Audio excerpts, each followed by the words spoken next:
Bem,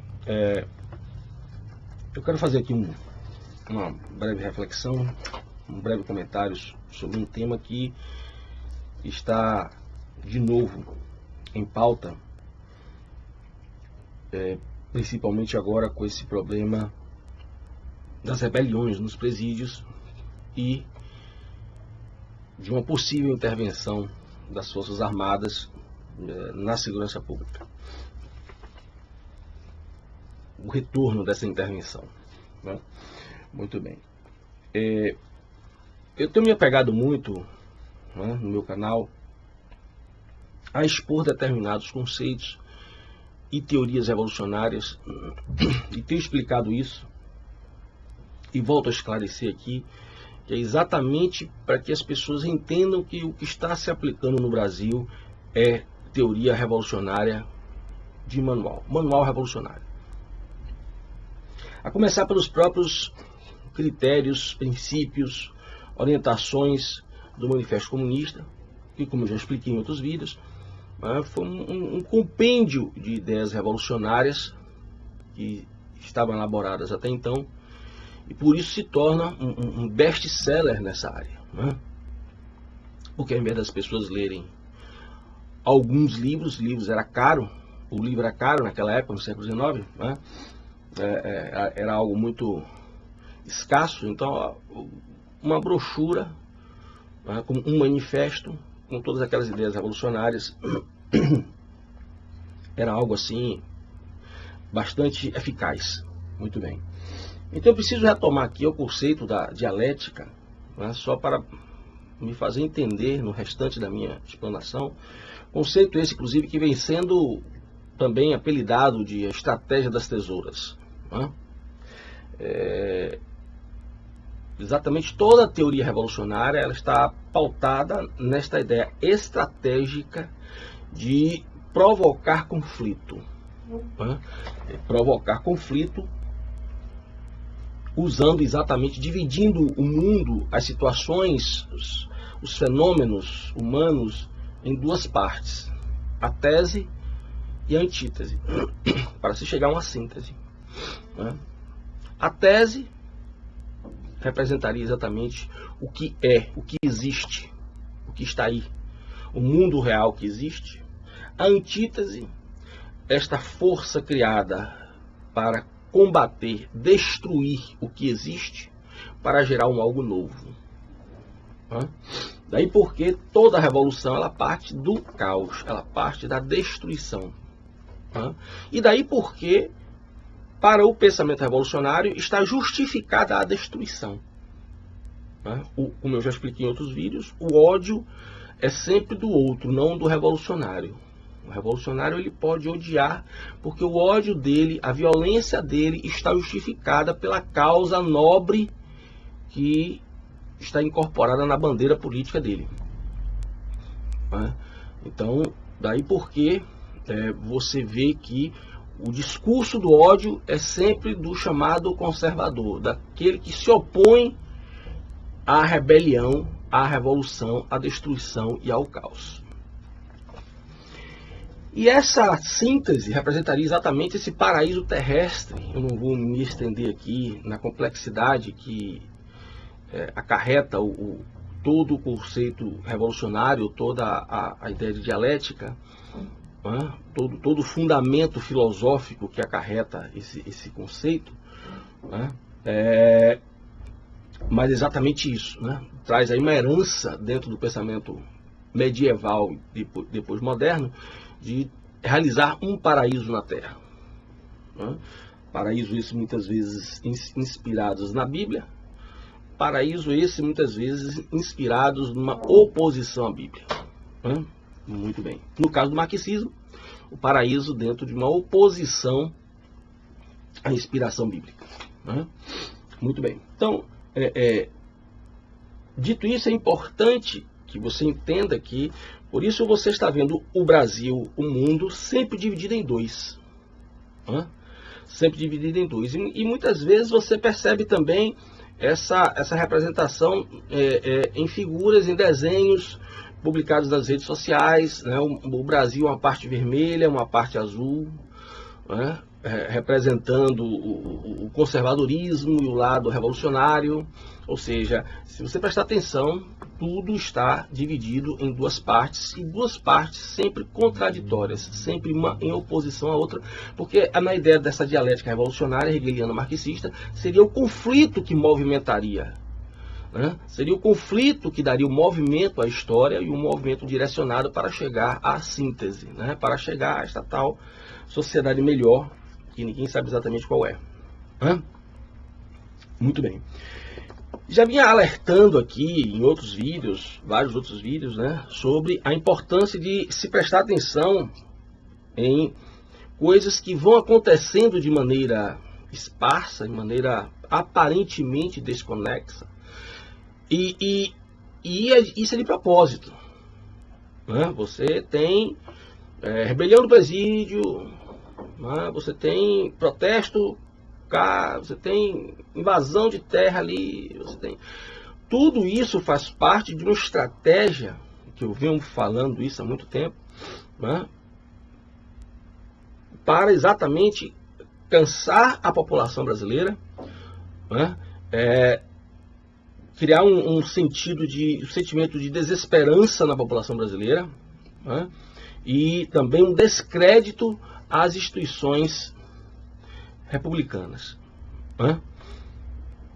Então, se você prestar bem atenção, né, faz parte do projeto do chamado Foro de São Paulo e também do chamado Diálogo Interamericano, faz parte, a unanimidade, né, faz parte trazer as Forças Armadas para a segurança pública exatamente para desgastar a última instituição que boa parte do povo brasileiro ainda tem como referência. Então você começa, o primeiro desgaste com a imagem das Forças Armadas foram as tais comissões da verdade, onde se quebrou o pacto da anistia e se tentou, muitas vezes até se colocou no banco dos réus, pessoas anistiadas que serviram ao regime militar, assim como também foram anistiadas pessoas que participaram de grupos terroristas, financiados pela KGB, Cuba, China, aqui no Brasil. A anistia foi, como está escrito, ampla, geral e restrita, exatamente porque alcançou os dois lados. Mas nessa revanche, as Forças Armadas vão ser o alvo predileto de ataque, exatamente por conta que o objetivo dessa Comissão da Verdade não era outro senão desmoralizar as Forças Armadas. O segundo momento de tentativa de desmoralização das Forças Armadas é exatamente essa chamada, que não é da agora, essa chamada das Forças Armadas para atuar na área de segurança pública, né? Aí você tem dois elementos bastante perigosos. O primeiro elemento perigoso é o fato de que as Forças Armadas, por não estarem preparadas para esse tipo de ação, apesar de que o Brasil vai fazer parte, né, das forças do Haiti, comandar inclusive as forças ditas de paz da ONU no Haiti, exatamente como um preparo, como um treino inicial das Forças Armadas para ser aplicado esse know-how aqui no Brasil. Tudo aquilo fez parte de um preparo, né? Só que ainda assim, não o suficiente para dotar as Forças Armadas dessa competência, inclusive levando em consideração o fato de que atualmente, isso é uma estratégia utilizada pelo militarismo no Brasil, 80%, mais ou menos 80% do nosso efetivo das nossas Forças Armadas são formados por recrutas e militares temporários. Nós temos apenas algo em torno de 20% de militares profissionais, né? Isso é importante porque uma coisa é você colocar policiais militares civis bem treinados, especializados em controle de distúrbio civil, especializados em rebelião de presídio, em gerenciamento de crise. Uma coisa é você colocar um policial bem treinado, especificamente especializado para isso. Outra coisa é você colocar um recruta para entrar no presídio, né? Se fosse o fato de colocar as forças especiais do Exército, por exemplo, nos presídios, seria uma outra conversa. Mas o que parece que está se falando aí é exatamente utilizar a mesma força, inclusive, o mesmo efetivo, inclusive, também de militares temporários, na sua maioria, que adentraram as favelas e que tanto problema foi causado por conta dessa inexperiência, né, de jovens, inclusive, em situação de serviço militar. Então, esse é o primeiro problema. O segundo problema vem exatamente porque o uso da Força Armada Federal, supostamente como último recurso, implica que nós chegamos no limite, né? E eu tenho sempre chamado a atenção para o fato de que essas estratégias de implantar de novo o comunismo no Brasil, uma nova versão, com um novo discurso bolivariano, pátria grande, progressista, né? Muda-se a nomenclatura, mas o ideal é o mesmo, né? Basta ver inclusive o projeto da URSAL, né? União Republicana Socialista da América Latina, e é uma instituição que já existe e que faz parte exatamente do bloco do Foro de São Paulo, junto com a Unasul, com sede inclusive na Bolívia, né? Exatamente estender para o Brasil e para a América Latina, através da doutrina da Pátria Grande, o modelo soviético, né? Então, nós não estamos falando de teoria. O que eu estou sempre tentando mostrar é a aplicação da teoria revolucionária, né? Para quem pensa que o mundo é apenas uma brincadeira, que pode deixar passar, que não vai lhe atingir, e isso é muito próprio do brasileiro, agora as pessoas estão sentindo na pele, né? Exatamente os alertas que estavam sendo dados por várias pessoas e que éramos chamados de pessoas que acreditavam em teoria do complô. Então vocês agora estão vendo que a situação é algo assim, uma situação muito delicada, que, como eu dizia, ao acreditarmos que, aplicando as Forças Armadas, chegamos no limite, o que virá depois? Qual será o outro recurso depois das Forças Armadas? E aí vem a questão que eu estava tratando. Esse quadro, ele é criado em busca de aparecer um estopim, né? As guerras civis, elas aparecem, se você estudar um pouco sobre isso, desde o século XVIII, com a própria guerra civil oriunda da Revolução Francesa. As guerras civis, elas aparecem muitas vezes de pequenos fenômenos, né, de pequenos incêndios, digamos assim, e que terminam pegando fogo num ambiente já contaminado com o combustível da revolução, do ódio, né, das rivalidades, da aplicação da dialética revolucionária, etc. Então, é muito perigoso se trazer as Forças Armadas como um recurso para a segurança pública. Nós não temos necessidade disso, né? Nós não temos necessidade nem mesmo dessa invenção bolivariana, né, chamada Força de Segurança Nacional, que na verdade é um projeto criado por todas os países do bloco do Foro de São Paulo, e que tem como objetivo o primeiro passo para a federalização, né, da segurança pública no Brasil. E por que isso é importante de você ter atenção? Por quê?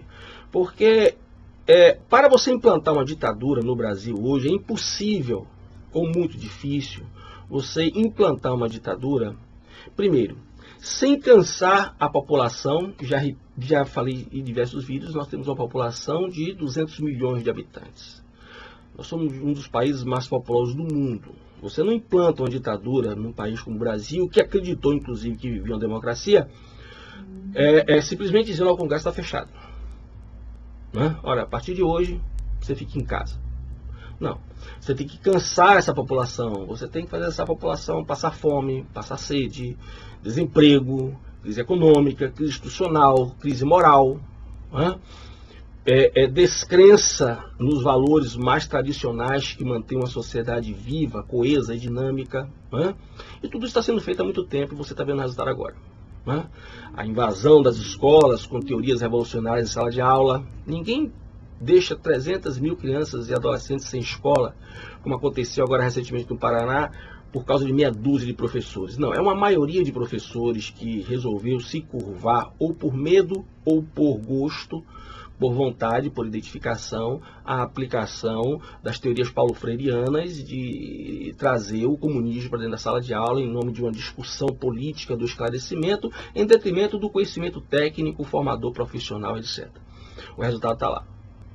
Então você vê que nós temos um cenário muito propício, né, muito carregado, um cenário contaminado, pronto para que alguma fagulha ou algumas fagulhas acesas possam desencadear o flagelo de uma guerra civil. E isso não está sendo feito por amadores, né?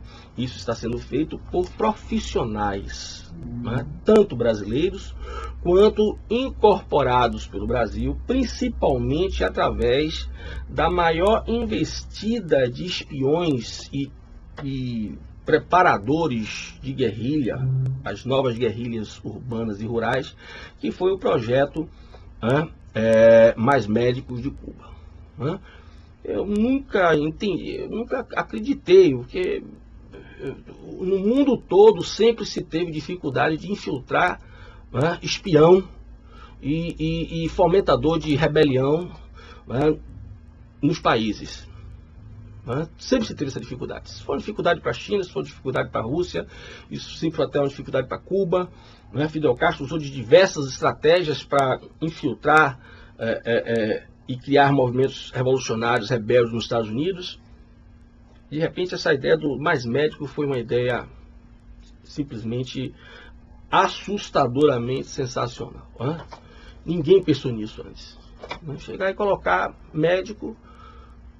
E agora saiu agora essa semana que muitos não têm nem diploma médico, né? Por isso tanta negação em fazer o exame do Revalida. Exatamente porque então eles são o que realmente? Não são médicos. E se o são, porque não fizeram o Revalida, enfim. Né? Então há uma infiltração muito grande no Brasil, de forma que esse último recurso do emprego das Forças Armadas traz essa ideia de a última possibilidade. O que é que pode vir depois? Bom, depois não tem outro recurso. E aí você tem mais um mecanismo, mais um processo de depreciação da única e da última, podemos até falar assim, instituição que ainda tem alguma credibilidade perante a população brasileira. Então, daí porque você pode entender, né, o porquê das rebeliões nos presídios. Faz parte exatamente de criar este clima de terror, né, esse clima de medo. Todo mundo sabe o que é o sistema prisional brasileiro. Isso não é novidade para ninguém. Todo mundo sabe que ele existe para ser assim. O sistema prisional brasileiro existe para ser assim.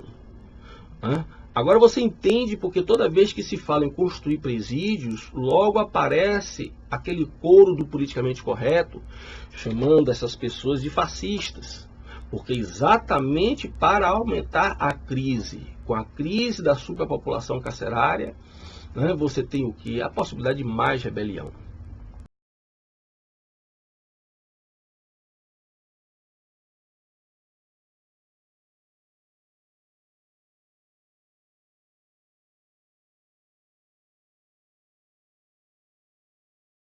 Então nós temos um cenário, né, pronto para que algo de muito trágico, que é uma guerra civil, venha acontecer.